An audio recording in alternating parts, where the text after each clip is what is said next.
Hola, guys. Hola, buenos días. Buenas tardes. Buenas everything. Noches. Welcome to Cafecito and Crime. It's me, Barba. It's me, Estela.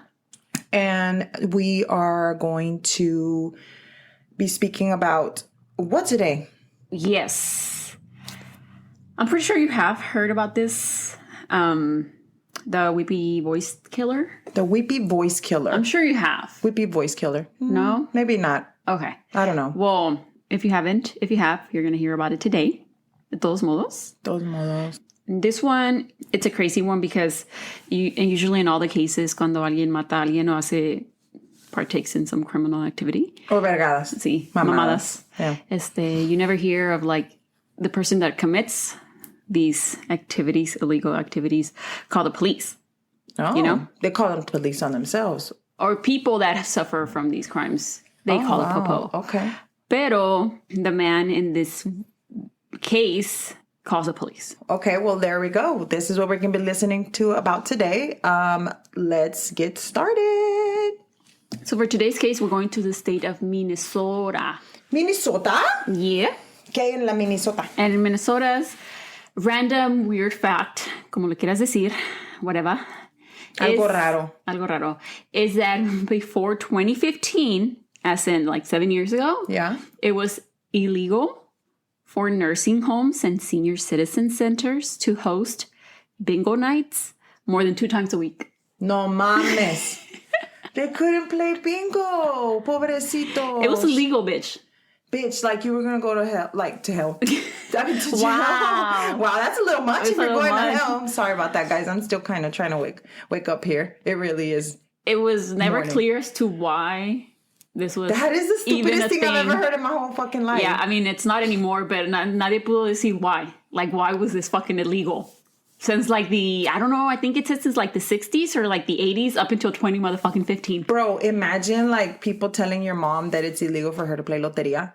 Yeah. We're like, voy a jugar bingo con mi mom at her senior citizen center or no whatever. No puedes, te van a llevar a la cárcel. Bitch. A tu mom y a tu mom. A ti a tu mom. Wow, that is some crazy shit. Okay, yeah. Interesting. That's very interesting. Very interesting. Shout out to, we're drinking our coffee today, guys. Today we're doing our usual, but what are you drinking? I forgot. No, I'm drinking a chai tea latte. Chai tea latte. I don't like chai tea. It reminds me of Christmas. It's too much. I need it to be colder outside. It's like I want to be Christmas all the time. All day, every day. It's hotter than the fucking devil's pussy, for real. Because I'm pretty sure the devil has a pussy, by the way. But anyway, I'm drinking my regular Americano con heavy cream and sugar-free shit. Not sugar-free shit, but sugar-free syrup. Yeah. Yeah. Yeah, but I want it to be Christmas already. Bitch, no, it's too fucking hot. It's too hot for that. It's not hot here in Christmas? Never. Yes, it's always hot here in Christmas. So what does it matter? Como quiera, vamos a empezar, porque esto ya... Va pa largo. No, it's not. It's not long. Okay, so we're going to get right into it. On New Year's Eve of 1980, the St. Paul Police Department received a call at around 3 a.m. And on the other end of the line was a high-pitched, hysterical voice telling the police to head to the Malberg Manufacturing Company machine shop because there was a girl that was hurt there. And I'm going to play the call for you right now. Play the call. Yes, please. This is an emergency. Please send a squad to Pierce Butler Road, Malberg Manufacturing Company machine shop. Please, there's an ambulance too. There's a girl hurt there. Can you tell me what happened to her? Just hurry. She's laying on the ground in the back by the railroad tracks, by the atrium. Hurry. What's the address? I don't know. Who are you? Dude, eso me acaba de dar unas pinches. So this is, I don't know if you could hear what he said. He said, just please, this is an emergency. Please send a squad to Pierce Butler Road, Malberg Manufacturing Company machine shop. Dude, da como ¿cómo se llama? The heebie-jeebies, dude. Please send an ambulance too. There's a girl that's hurt there. And here, and then he's like, she's lying on the ground in the back by the railroad tracks. And that's what he says. Parece que lo están agarrando los huevos. The police head to where this caller tells them to go to. And when they arrive at the scene, they find 20-year-old college student Karen Potak. She had been beaten and was laying naked in the snow. Aww. Her skull had been smashed with a tire iron so much that her brain was exposed. Wow. They rushed her to the hospital. Way de milagro, she survives. No, porque es que, I don't know if people know this, pero our brain is so strong that it takes a lot for you to actually like do something like that, like something like exposing your brain. Like our skull is like, that's how hard he was bashing her in the head, or she got bashed in the head with a tire iron. I mean, that's how hard they were, hitting her. So she survives. The police tried to ask her questions about her attack. Survived? Yeah, she survived. Yeah. No mames. Yeah. O sea, no se murió la señora. No. La muchacha. No. 20 años de edad, bien joven. Yeah. Wow. The police tried to ask her questions about her attack, and due to her injuries, she got like amnesia and she couldn't remember. I mean, I mean, yeah, you'd be like, pues I mean, ¿qué siquiera está viva. I mean, what the fuck? Claro que le dio amnesia, pues que no se va a acordar de ni verga. Karen did manage to tell the police about earlier in the night before her attack. It was New Year's Eve. Of course, people were going to be out and about. She and her friends had gone to a party. Pero La Wei decided to leave like around 1 a.m. and walk home. Se ir sola. She was walking. A man pulled up beside her and offered her a ride. She wasn't wearing a jacket and she was drunk.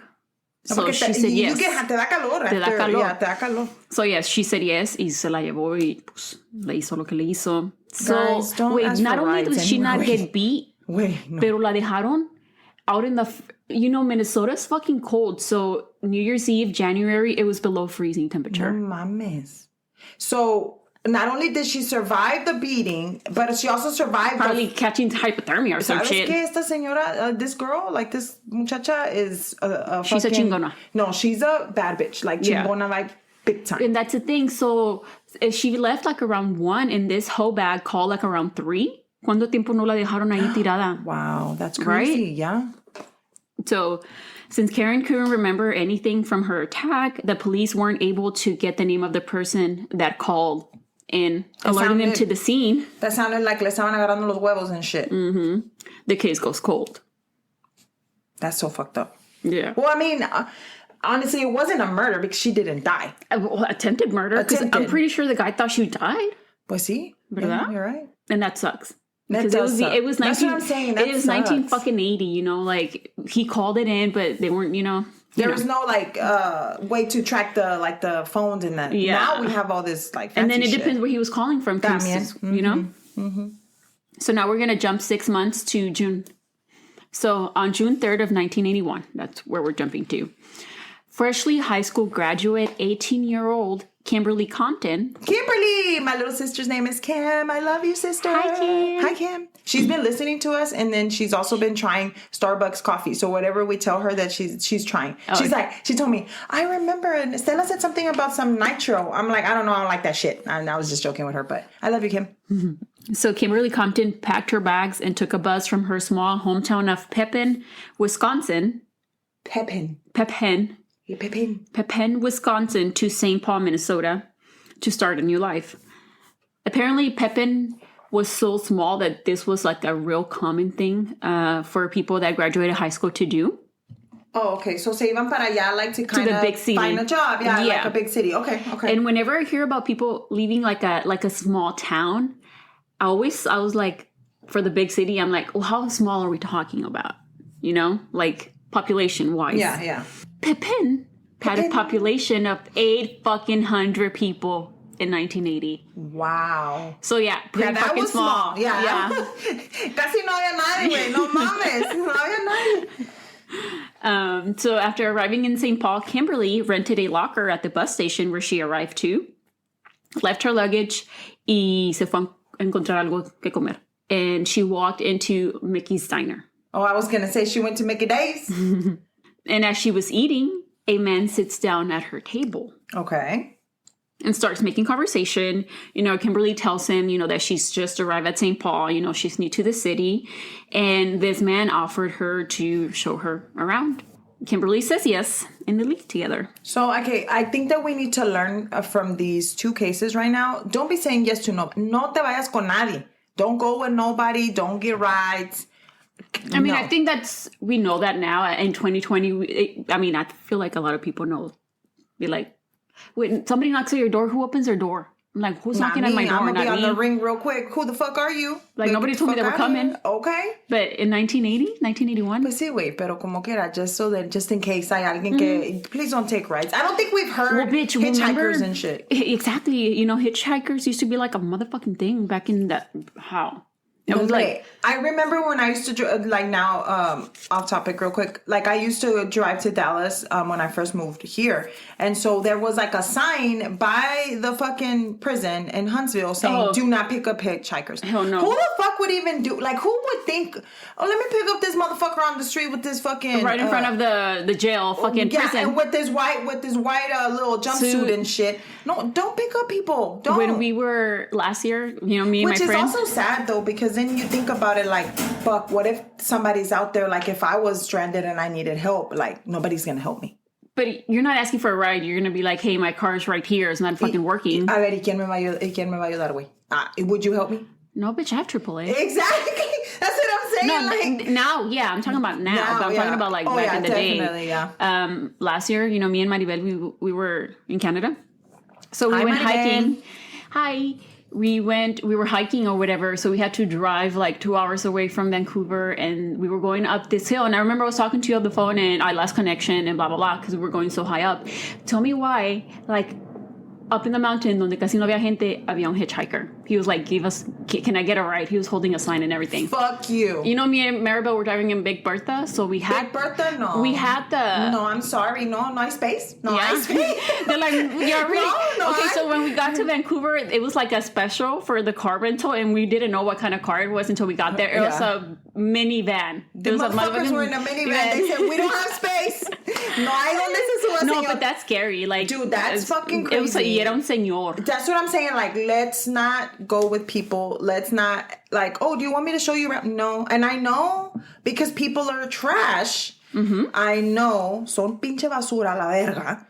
Nobody ever has good intentions like that. Mm-hmm. It's like, okay, yeah, I'm going to show you around. Let's be friends and stuff. Like, you know. Be like, no. But that's where go on Tinder or something. I don't know. What do you Tinder. do? To find friends? Me. I know that there's like a website. I think it's I forgot what the app is where you find friends. There's an app that I saw. Not that I have any apps because my ass is fucking old as fuck. But I've seen on like Remember TikTok that influencer that she's from Houston que la encontraron muerta, la muchacha, and then her husband was a little bit older. Oh, yeah, she found him on a friend's. She found friends. That's true. That's true. Her friends on a friend app. But, yeah. That's another case. But anyway, let's get back to the story. Yeah, sorry. So... She goes with this guy. He sits at her table y le dice, ¿qué onda, güey? Pues vamos a ver qué pedo aquí. Yeah, and she's like, I'm new. He's like, oh, I'm from here. I'll show you around, blah, blah, blah. Ay, pobrecita. So later, the waitstaff confirms to the police that he... also paid for her meal, but that nothing seemed out of the ordinary. Like, it didn't look like he was forcing her to leave with him or anything. Well, no, because they were going to go chill, bitch. Yeah, they were going to go show her, unas pinches michas and shit. Yeah. Like, they were going to go chill. She's 18. Bro, really at 18, people were drinking back then, too. Oh, yeah, I'm sure. Okay, so that same day around 7 p.m.-ish, the St. Paul Police Department received the following call. Finally, I just stabbed somebody with an ice pick. I can't stop myself. I keep killing somebody. Dude. You ever said? Yeah. No, well, he said something about stabbing. That's all I heard. He said, "Goddamn, will you find me?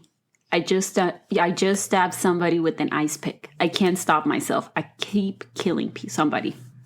Bitch, like his voice is like giving me like the fucking, ¿cómo se llama cuando te da el escalofrío? El escalofrío on the back of my fucking neck and shit. Oh, I can't do that. So the police managed to track the phone call to a bar. Oh, wow. Okay. And they head there, right? Uh-huh. Once they arrive, they speak to the staff, and they say that they did not notice anybody use the payphone because, you know, it's the 80s. Madre, I forgot about they had that payphones. Shit, bro. They are able to pull fingerprints off of the phone. The phone. And they send them on for analysis for the aquí a que lleguen, you know. Ya pasaron años and shit. Yeah. So according to, because I did watch an episode of this case on the show Murder Calls, which is about this case, is that 30 minutes after this call came in, the police department received another call about the body of a young woman that was found at the end of a highway in the Mississippi River. 3 young boys that were playing in a field close by when they came across her body. Dude, pero like imagine like being out there chilling, like, you know, playing throwing the ball, whatever, and you find a fucking body. Yeah. A whole ass person dead. Yeah. Naked. Was she naked? No. She was wearing her clothes. Yeah, okay. She was wearing like a red jacket with like a spaghetti strap shirt under. So the police get the call. They go out there. They find her. They see her body. She doesn't have any ID on her, but they do have a locker key. The next day, when Kimberly's autopsy was done, it was concluded that she had been stabbed 61 times. 61. 661. 61. You needed all those 61 stab. You needed to do that? Was that necessary, motherfucker? All over her chest, her sides, down to her stomach, down to her thighs. Every vital organ was punctured. Oh, wow. She was also strangled with the shoelace, but that wasn't her cause of death. It was blood loss. I mean, it's obviously very brutal here. I mean, the first one, I mean, we know that, Kimberly. And it was also cold. Yeah. No, this was in June. In June. So estaba un poquito, like, the frescón. Well, I wouldn't know because we live here. It's fucking hot as fuck. Pero like over there está como fresco. Because she was wearing a jacket. Yeah, she was wearing like a little bomber jacket. Pero lo que no entiendo es... So obviously this person's very pissed off. Has a lot of rage. Somebody. Yeah. ¿Quién te hizo algo, güey? Porque pues estás bien enojado. Like, what the fuck? So 61 times, but then he actually knows where he's like actually stabbing her. No, he was just stabbing her. Oh, okay. Because you said it was vital organs. I thought maybe he did it on purpose, in 61 stabs, he was gonna hit everything. No mames. So when during the autopsy, when her stomach contents were examined, they were able to narrow down where she had her last meal, and it was Mickey's Diner because I think what they found in her stomach matched their special of the day at Mickey's Diner and stuff like that. Pobrecita. Yeah. And the diner was close to the bus station where she arrived at, which is like... Entonces acababa de llegar, dude. Yes. Like, seriously. Yes. Oh, my God. And the diner and the bus station were like across the street. So it wasn't very hard for them, to trace back her steps a little bit. Hi, Kimberly. But she died. Like you said, like, she had literally an hour or 2 tops. Había llegado to St. Paul. Wow. Tú vienes en tu little, with your little stuff, and you're like, okay, voy a start hacer a new una nueva life. vida. Yeah. My town is small. Let me go. And then you get... Yeah, like her family members on the episode, they were saying that she wanted, I can't remember, they say she was going to get a job and she wanted to go to university, and I think they say she wanted to be like an archaeologist or something like that, pero... Pobrecita, dude. What the fuck? Pinche perro maldito. Tell me more about him. Oh, you're going to hear more about him. The detectives on the case remember the call that had just come in not that long ago before Kimberly was found. The one that said, I keep killing people, goddamn find me. And, they connect the two and they're like, okay, so whoever made the call was the person that murdered Kimberly. Because in the call, he stated that he had killed someone with an ice pick. And the autopsy confirmed this too for Kimberly, that she was stabbed 61 times with an ice pick. So the fact that he said that, nobody had released that information to the public, so the public didn't know that she had been murdered with the fucking ice pick or stabbed. I see. Okay. So only the killer would know. This was also reinforced by the fact that the bar that the call was made from was less than 2 miles from the location where Kimberly's body was found. So everything was like right next to each other. Pero nadie se fijó if he was wearing like blood or something, because 61 times te va a salir un chingo de blood, bro. Like you have to be close contact. Like an ice pick is not that long, so tienes que estar más o menos close to the body. You have to be on top of them. I mean, if you're gonna stab somebody, you're gonna be right there. And 61 times, like si le estás dando en la and then he tried to fucking and all of this shit, like strangle her too, like. Pero no te cae like nothing. So nobody was paying attention. A lo mejor se cambió.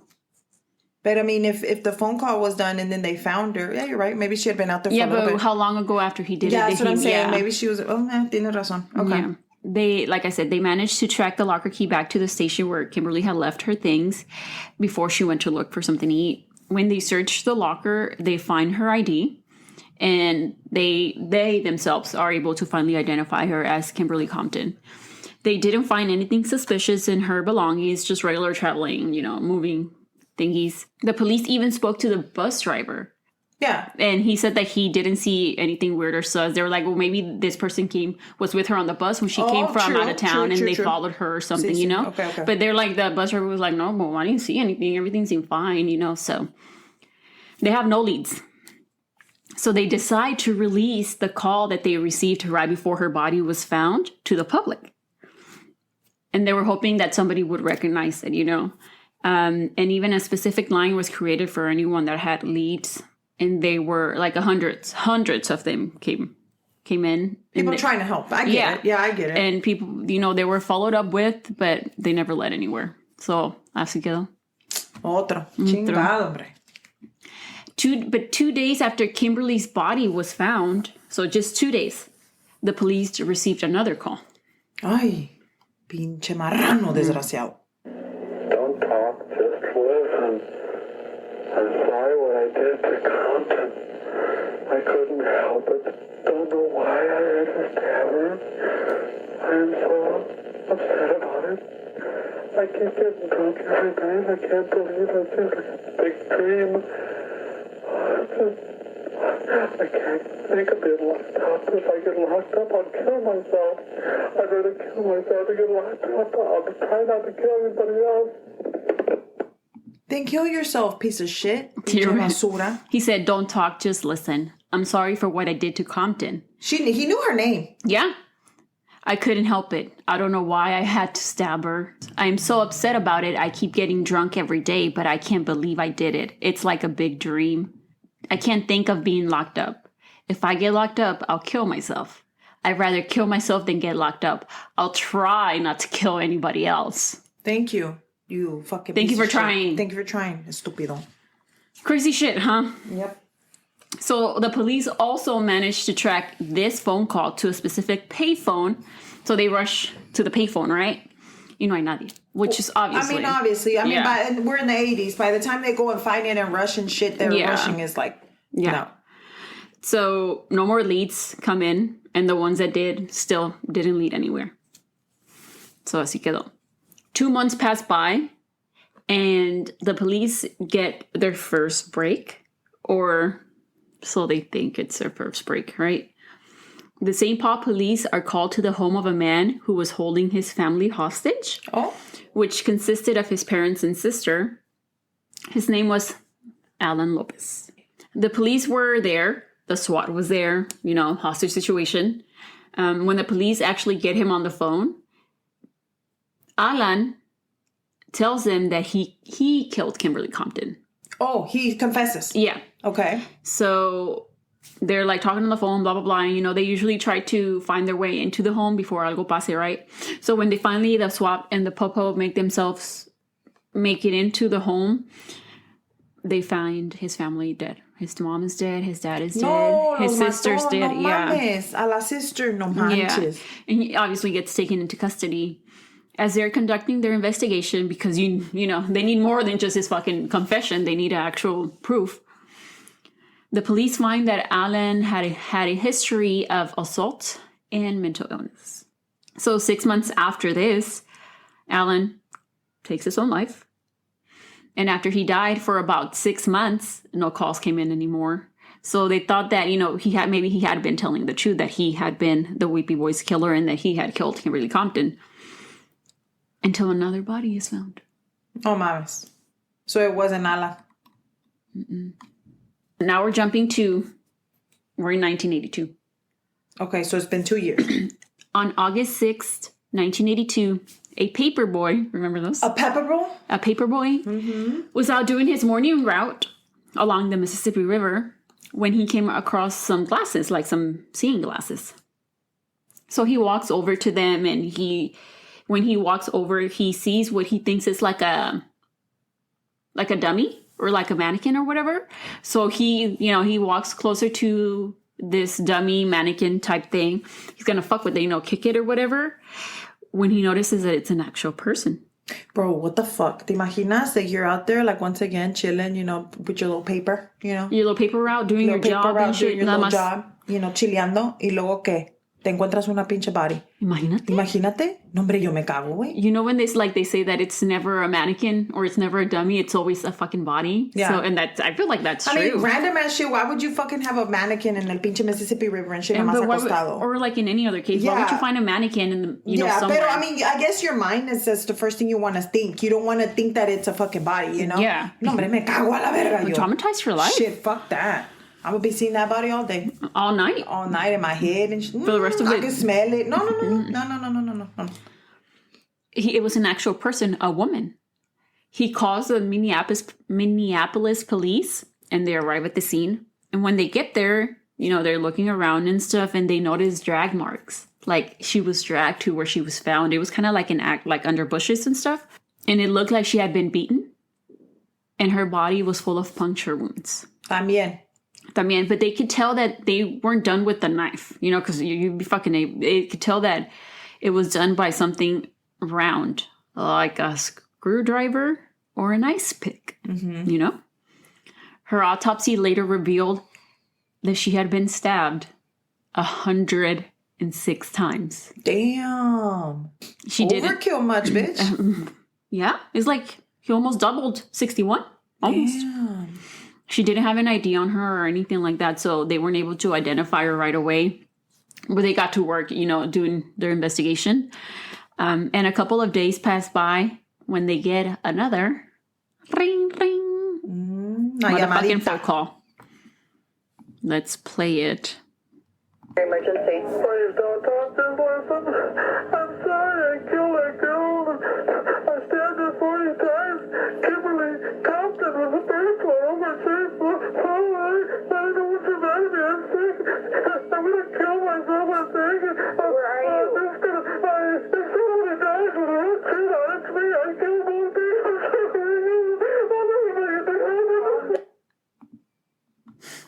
The lady's like, calm down.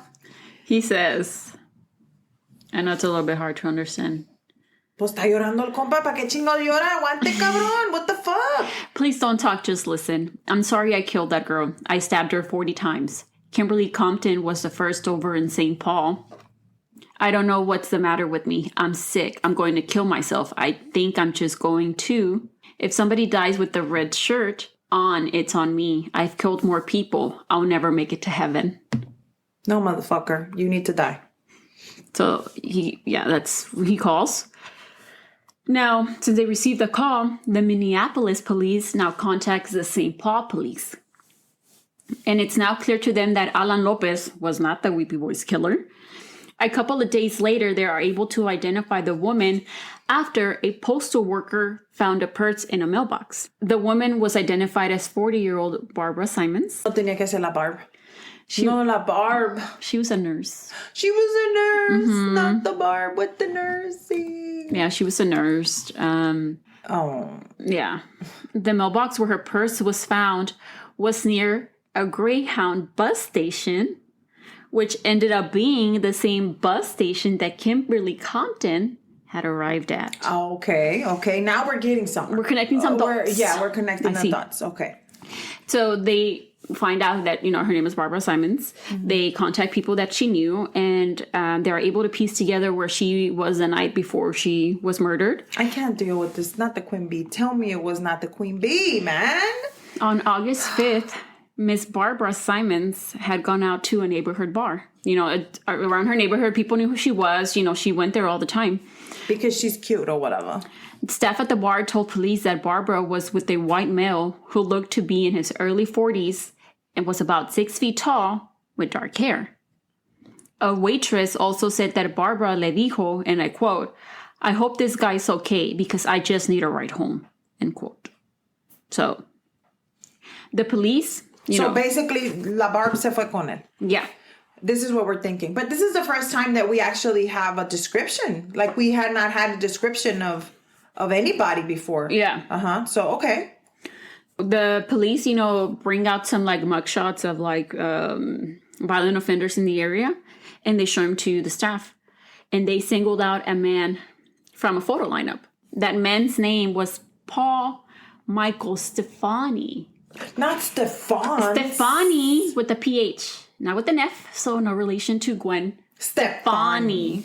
In case you were wondering. If not, yeah, I know. I mean, yeah. That's exactly what I was thinking, I was worried about Gwen Stefani big time. So meanwhile, the police are looking into Paul now that he was identified by the wait staff. On August 21st, 1982, Denise Williams, a 21-year-old sex worker, gets picked up by a man who pays her money for her services, and they go back to his place. So they do their thing or whatever, and then when they're done, he tells her that he can drop her off, back off. And she says yes.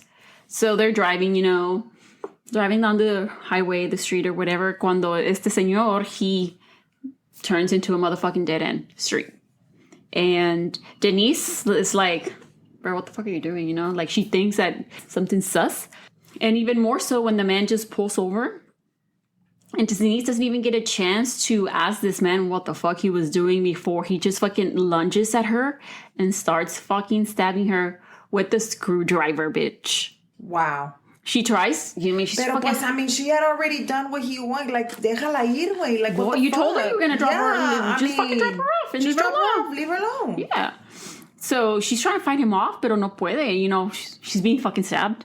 So you would think. You think, right? So she does manage. She notices that there's like a glass bottle like on the floor, on the seat. So she manages to grab the glass bottle y le da así en la mera pinche cara a este güey, like, sas, cabrón. It's just kind of like on the pinches novelas yes, and shit. Yes. Bitch, nice. So she manages to get out of the car. That's what's up, Denise. Yeah. That's what's up. She starts to, she manages to get out of the car, but nomás abre la puerta y ahí cae. And then aquel se sale de la puerta también. He's right on her, fucking starts stabbing her again. Pero this man, where they were at, it was kind of like, I don't want to say like a construction area, kind of warehousey type places, but that's what kind of would it look like. So este señor hears this commotion and he comes running to see, and he sees this man on top of Denise fucking stabbing her. He tries to go help her, but el guy threatens him. He was like, do not come near us or I'm gonna fucking stab you too, ho. Así le dice. ¿Y el otro que no se acerca? No, he runs and he calls the police. Pero se me hace que the man, he got spooked because he knew he was gonna go call for help. So he gets in his car and he fucking leaves. So he runs off. Bitch, I would have been like, well, come and stab me, motherfucker. Like, what the fuck? ¿Tienes para los dos o qué pedo? So el señor, the good Samaritan, ends up calling the police. The police get there. I mean, yeah, I understand why he called the police. He was like, if I get stabbed, then we're both stabbed. Then who the fuck is going to call the police? Exactly. So I can understand that. But me, being myself, I would have been like, bitch, let's go at it. I'm about to stab you. We're about to fight. But then I understand why he did it. He was like, well, I could be hurt. And then who's going to call the police? Yeah, so I understand that. Yeah. Yeah. So is Denise okay though? You're about to find out, like in 2 seconds. The police and the paramedics arrive at the scene, and Denise gets taken to the hospital with 13 stab wounds. She survives. Well, it's better than 60 something and 106. 6. She survives and identifies Paul-Michael Stephani, her attacker, from a mugshot lineup. Not relation to Gwen Stefani, okay? Just letting you know. At the time that Denise was being taken... Dude, pero 13 times como que era sí le dio bastante, Wait, con un screwdriver? No mames. No, pero y luego screwdrivers, like, let's go be realistic. I'm not trying to be funny or anything, pero screwdrivers are not that sharp. So no, you have to have dull. You have to have a lot of force. I mean, you can hurt yourself, pero te imaginas like for it to go in, you have to be like pissed, like mad at something, because like, I mean, yeah, te picas con a screwdriver, ya te duele y todo, but I mean, for her to be stabbed, like, that's... Like actual stab wounds? Like if it was a knife, like it would be, or even an ice pick, which is like a little bit pointy, know, pero like a fucking... Screwdriver? This motherfucker didn't even...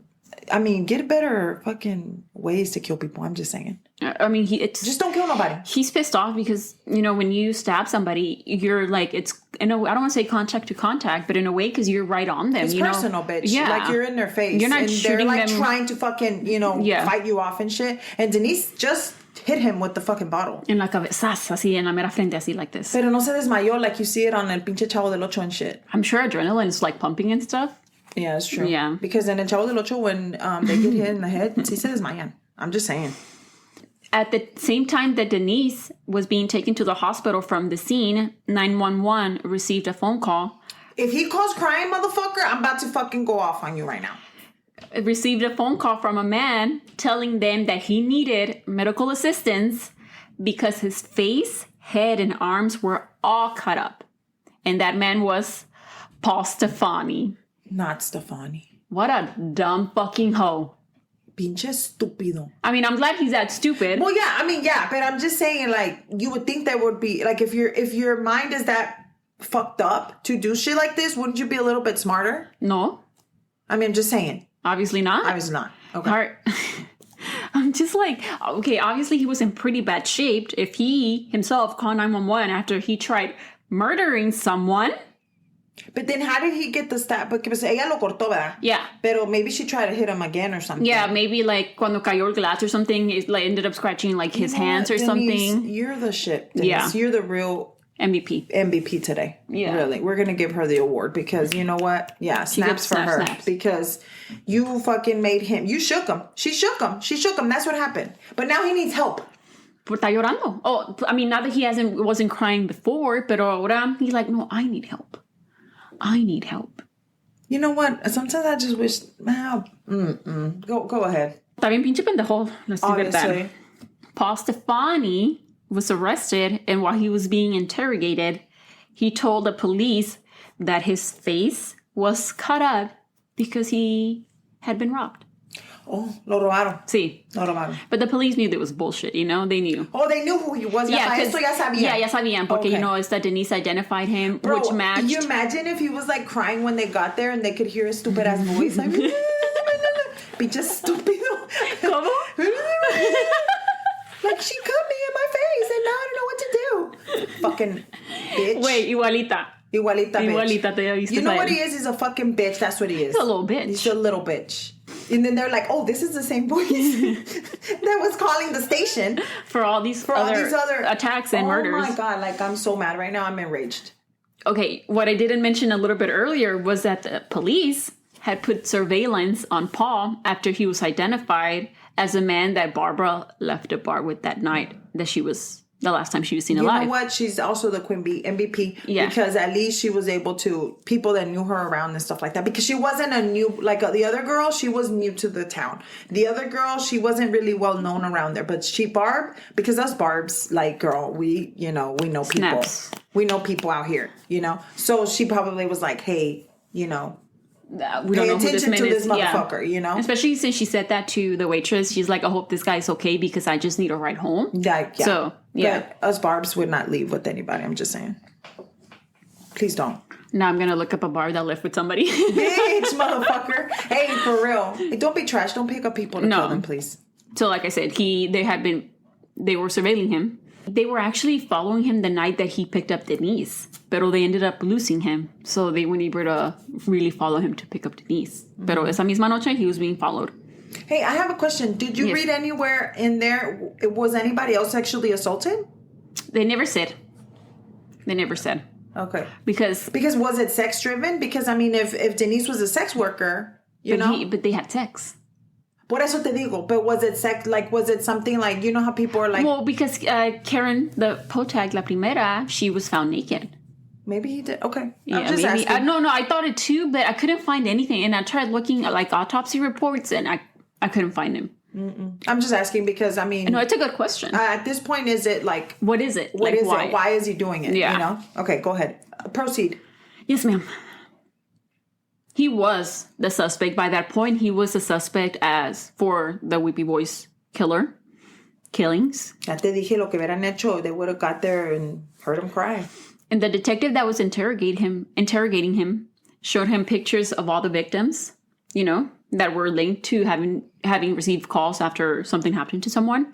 And he like showed them to Paul. And he said, and I quote, "You're not going to pin me. You're not going to pin those on me." End quote. I would be like, I'm going to make you cry, motherfucker. That's what I'm going to do. The detective says that as he said this, his voice went up real high, like high pitch. I'm telling you. And that it was really similar to the calls that were made by the weepy motherfucking voice killer.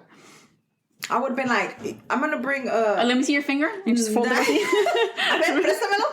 Let me see your finger. Hey, no, this is what I would have done. I would have been like, all right, I'm going to get like the baddest of the baddest guys in the fucking, and be like, let's put him in a room with him. Yeah. Let's see what make him weep for real, and let's record him. And then compare. Yeah, compare their voices. No, porque necesitas comparison. Well, yeah, of course. So lo vas a poner en el, see, this is why I probably would not be a law enforcement person, because I would be like, I choose violence. Yeah, I choose violence. Today, I choose violence. And I would be like, okay, let's put him in this room with these fucking killers and shit. Somebody bring me a taser and some water. Electrocute him. Water, electrocute.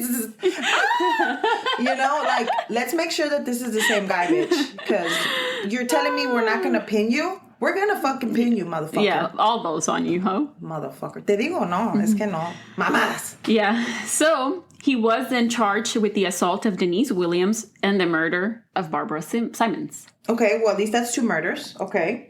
1. The assault. Oh, the assault. I'm sorry. Yeah, the assault, yeah. For Denise and then... Miss Barbara. Pero y luego la otra muchacha del brain? Yeah, we'll see right now. So who is Paul Michael Stephani? Not relation to Gwen. Not relation to Gwen. Dude, what if Gwen Stefani would ever listen to this?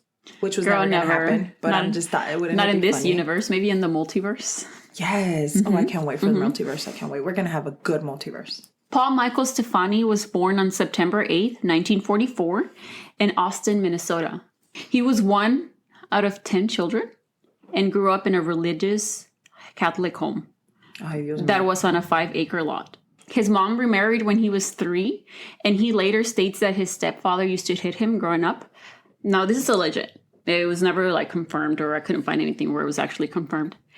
He left Austin in the 60s. And his stepdad would beat him, pero no le hacía nada más. No, it's just, like, physical. Because you know. Yeah. He left Austin in the 1960s and moved to St. Paul-Minneapolis area, which is about, like, an hour and 40 minutes away.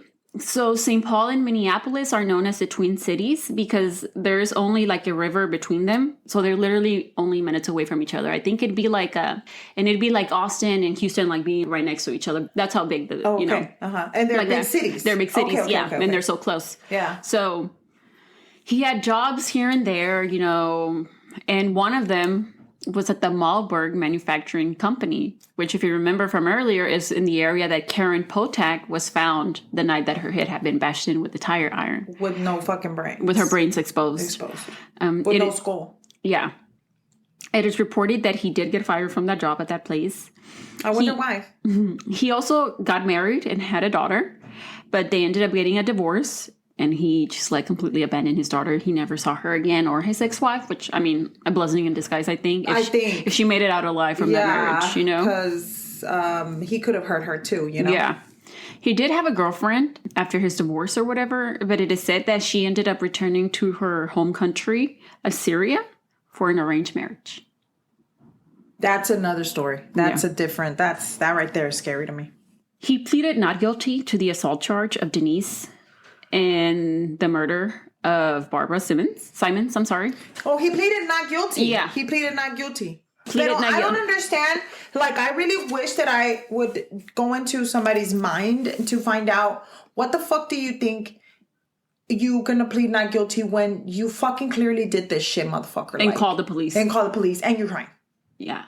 I really want to know. You think he would maybe we don't know the details of the case, or I always wondered if maybe he would have thought that he could have gotten away with pleading insanity. But I know insanity is really hard to prove in court anyway.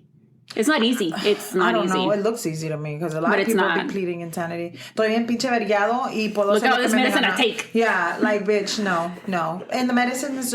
People that usually aren't on medication, and this is a side note, people that aren't usually on medication is to feel better, and they actually are better with the medication. Not for you to be fucking saying that the medication made you do this shit. No, but you'd be like, oh, I didn't take my medication, so my mind wasn't right, so that's why I did this. I don't know about that. No, I don't think so. Okay. Anyway, go ahead. So we just talked about, he pleaded not guilty. They also tried to get him for the assault on Karen Potak and the murder of Kimberly Compton, but there wasn't enough evidence to prosecute him on those. And the weepy calls he made, they wouldn't just be enough. They just wouldn't. That's not enough to prosecute him on another murder charge. He's not talking. Like, you need a murder. ¿Cómo se llama? ¿cómo se llama esta? A weapon. Like, you need the actual murder. Like physical weapon. evidence. Yeah, physical evidence. So his trial started on February 28th of 1984, and it lasted 6 weeks. During the trial, the calls he made were played, and his sister identified the voice as that of her brother. And it says that after she said that was her brother, she just started crying. She was probably weeping and it sounded like him too. But imagine, like, that's your fucking brother. You never think that people that you know are going to do that. If my brother's out there doing shit, brother, if you're listening to this, which is probably not because my brother thought I had one episode of a podcast. But anyway, that's another story. He'll probably text me in 2 weeks. But I'm just saying, if my brother was doing some bullshit, I'll be like, yep, that was him. That was fucking him. Yeah. Mm-hmm. Bro, I'll bring his ass up, be like, come and get him. He's right here. I know where he's at. I know where he's at. I know where he works. He ain't got no job. Yeah, I'm just kidding, brother.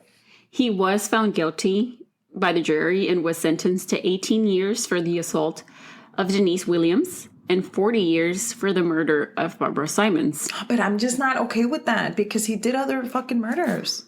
When the murder of Barbara Simons first happened and the call came in, the police, the Minneapolis and St. Paul police, had contacted the FBI. Okay. So a profile was created for Paul Stephani.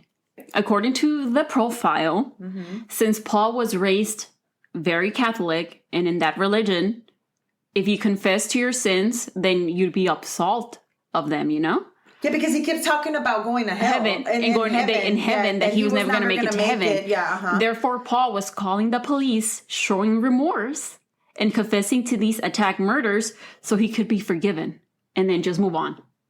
Which, okay, I understand where that's coming from. I mean, these are profilers, bitch. I wouldn't... I know, I understand where... I get it. I'm just trying to be like a Joe Smo off the street. Like, dumb it down for me. Dumb it down for me, you know. I understand where you're coming from. And yes, I did grow up as a Catholic myself, so I would know... I mean, we're Mexican, bitch. But they thought that maybe they were going to make him feel bad for what he did, or what? No. What were they? They were just profiling him? Or? They were, just profiling him, you know, trying to get his profile. And también one of the actual profile, she's on the show, and she says that he liked playing that game of cat and mouse with the police.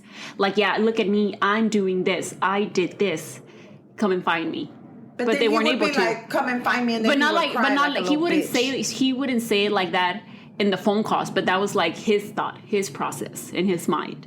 You know, I'm calling you and you still can't find me, even though I'm calling you after I've done these murders. Okay. And this went on for 2 years. I mean, he got away. He was a serial killer. He did this for 2 fucking years. Yeah, definitely. Okay, I get it. All right. That's how I took it. Yeah. Time passes, right? Yeah. And the police receive a call from Paul Stephani in 1997. So I think he went to prison in 1984. So now he's calling the police back in 1997. Wait a minute. From the jail. From prison. Oh, he's chilling at the jail. He's in prison over there. He got his little monies to call somebody. I don't know how that works or whatever. I don't know either. But he got his little... Dinero or whatever it is, like to time or whatever. And he spends his time calling... I wonder if you're going to call the police, it's like special... Because on the show, the guy says that the warden or somebody high in the prison called the police department and told them that Paul Stephani wanted to talk to a detective. Or maybe he probably was like, hey, he told one of the guards, hey, I want to speak to the police department, a sergeant or something. Yeah, because I think he called the detective that interrogated him during all these murders. He wanted to speak with him directly. What the fuck? This motherfucker está bien. No está pendejo, güey. Está pendejo a lo que le conviene, el estúpido. He called because he had a request. Oh, he had a request? Yes. Oh, you think you can get requests? Mm-hmm. Oh, okay. We're on the Hot 100 or qué pinches? Yeah, Burger King. Yeah. He wanted pictures of his mom's headstone. Oh, se le murió la mamá. Yeah, the mom had already passed away by now. And in return for these pictures, he confessed to some things. Sometimes. He did sometimes. Some things. So the police were like, well, we never got him for Karen and Kimberly Compton. If he fucking confesses, then, you know, their families can finally, like, have peace or whatever, move on. So he wants some motherfucking pictures of his mom's gravestone. Fuck yeah, so they go and, you know, take these pictures and go and take them to... That's fucking weird. Paul Stephani. Not relation to Gwen. Gwen. Yeah. So le llevan las fotos, and then Paul confesses to the attack on Karen Potak, the murder of Kimberly Compton, and the murder of Kathleen Greening. ¿Qué? Wait a minute. That's another person. Yes. No mames, wait. I just got the fucking chills. Yep. Okay. So we're going to go back a little bit, okay? We're going back to July 21st, 1982. Okay. 33-year-old school teacher Kathleen Grinning and a friend were supposed to go on a little vacay, like a little getaway. Oh, I've been wanting to go on a vacay, I know, bitch. me too. Girl, we need to go. Yeah, we need to go. Anyway. The friend got to Kathleen's apartment and knocked and knocked y no le contestaban. So, otra vez, knock, knock, knock, y no le contestó. So, you know, cuando no te abren la puerta, you just kind of jiggle the doorknob or whatever, for whatever reason, like if it's going to be open or whatever. But this time, for Kathleen's friend, it was open. Excuse me, but anybody comes over to my house and you're going to jiggle my doorknob, we're going to have a problem. I'm just telling you right now. I got you on camera. I got you on camera. Don't fucking jiggle my doorknob because we about to fight. I'm just saying. Okay, go ahead. I'm sorry, sister. No. So she turned the knob and it was open. So se metió. And she starts calling out for Kathleen, you know, going from room to room, calling out for Kathleen. Yeah, because she should have been ready. We're leaving. Like, we're about to go on this trip, you know? Exactly. Uh-huh. She sees que la luz del baño está prendida, and she goes in there, y ahí está Kathleen, and she was dead in her bathtub. Damn. Yeah. Her cause of death was listed as undetermined. How? I don't know. La boca. Yeah. He pretty much drowned her. But I think they said it was undetermined, like a accidental drowning or something like that. Something along those lines. Since Paul never made a phone call to the police about Kathleen's murder. She was just like a cold case. Yeah, he was never, ever even like crossed their minds that he would be a suspect in her murder. I mean, my question is, motherfucker, did they fucking ask him why? Especially since this murder wasn't brutal like the other ones. He just drowned. I mean, he drowned her. It's still sad. Yeah, of course.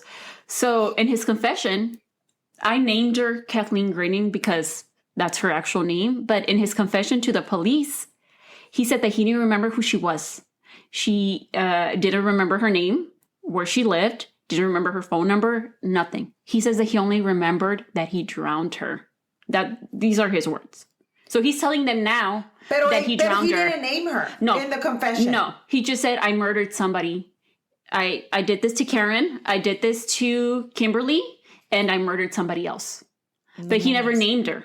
So when he's telling them, you know, I don't remember her name. I don't remember her address. I don't remember her phone number. I just remember that I drowned her. Yeah. So the police, he gave them this time frame, July 21st, 1982, or somewhere in that. So they went through their cold cases. They went through murders. I think he said that they went to the coroner's office and looked through autopsies and stuff like that of people around that time frame for drownings. And they came up with Kathleen Grinning. And sure enough, they knew that he was telling the truth because he told them specific things about Kathleen's apartment and knew things that had not been released to the public. So he was telling the truth. So nobody else knew this unless you had been the one to do it. When the police do a little bit more investigating and they look into like evidence into Kathleen's case, they find her address book. Remember address books? Dude, I know. I would have the coolest address book, but I did never have an address. We weren't old enough to have addresses. No, but I mean, that was cool. I would have had the coolest. But I remember, you know. I mean, I'm one of the only still people. I'm pretty sure there's people still out there that still. I decorate my fucking like planner, like if I'm that's like a thing. Third grade and shit. Like I'm excited. When they look into her address book, they found the name Paul S. with his phone number in it. Okay. Kathleen had been his third victim. So just 2 weeks before Barbara Simmons. I was about to say, yeah. So 2 weeks before Barbara Simons. Okay. And no one knows why he didn't call the police. And to me, that makes... Okay, so they found his name in her address book. See? So did she know him? She might have known him. So maybe that's why he... But where did she find him, though? Where did she meet him? I don't know. Because I think they said that for a long time, they thought her husband did it. Kathleen's husband did it. So he was always a suspect. So that's why Paul never like. Bro, but if he knew her, that's what I'm thinking. I'm like, if he knew her, maybe that's why. I'm sorry, he didn't like. He still murdered her. Like I get that, but a lo mejor por eso no le like fucked her up. You know, like that. And maybe that's why he didn't call the police because maybe he wasn't planning to murder her. Maybe that's true. They were meeting up. And maybe... But were they, like, chilling or what? Because she was married, you know? Like, I mean, I think they were separated. I don't know. Okay. That's what I was thinking. I'm like, yeah. I was gonna say another question. Do you think that did they ask any questions to his wife or his girl or whatever? Like, hey, did you see anything fucking weird? Well, she was in Slovakia or whatever. Syria. But I'm just saying, like, did they ask, like, hey, did you see any weird things? Because I mean, if like, honestly, let's be truthful, guys. And I'm saying guys because you're just general terminology, but. Like, let's be truthful. If you start showing signs of fucked up shit, like, you'll start showing signs early. So if he married, he had a wife, he had this, he had that, a daughter. Don't you think somebody would have noticed something? Yeah, but if she was in Syria, I mean... No, I'm talking about, like his wife and shit. His ex-wife. His ex-wife. Well, they said, I don't know, some reports said that his ex-wife, his sister, and somebody else were brought in to identify the voice when it was played during and then the trial. The sister actually recognized him. But... I mean, because I could tell you pretty much anything up and down about my husband. I could tell you, like, pretty much even up to his gray hair. Yeah. Like, I know my husband that well. So that's what I'm saying, like... But that's the thing, like... Were they long enough together, No, because they said that they separated as soon as they got married, and had their daughter, like, they separated, divorced soon after. Like, it didn't last. Yeah. But I don't know. But to me, for Kathleen, that's what I thought. I'm like, okay, like I said, his name was in her address book and his phone number. I think she knew him, dude. Yeah, do you think that's why por eso no la mató tan feo? I mean, I know he still drowned her. I mean, a lo mejor he kind of felt bad. I mean, that's stupid to say. But he didn't call the police. So to me, he didn't want them to find. Like, I think something else happened. I think something else happened between her and Kathleen, him and Kathleen and him. Like, there had to be something else that was different from the other murders. I'm sorry. Yeah, it's true because he must have known her. He didn't call the cops. He didn't brutally. But at the same time, he seemed like he felt bad for what he had done for the other women. Excuse me. But for her, like, for him not to even call for them to know that she was there? Yeah. You see what I'm saying? Yeah. But if you did know her, that's so crazy. Yeah. That's so crazy. Porque si la conocía, vamos a decir que si la conocía, entonces la mató, drowned, la ahogó, y entonces, and just left. Did he not feel bad enough to call the cops to tell them that she was there? So maybe he truly felt remorse for this one. That's why he didn't call the police. And maybe he went to actually fucking confess to a priest somewhere. And maybe the other calls that were made were for show. He really didn't feel bad about those calls. No, about those murders. That's true. I don't know. I'm just throwing ideas out there. Yeah. We're just being spitballing. Yeah, for sure. Finally, Kathleen's family had some answers. Awesome. I'm sorry that R.I.P. to Kathleen. Yeah, and everybody that passed away, Barbara and Kimberly. RIPs. Yeah.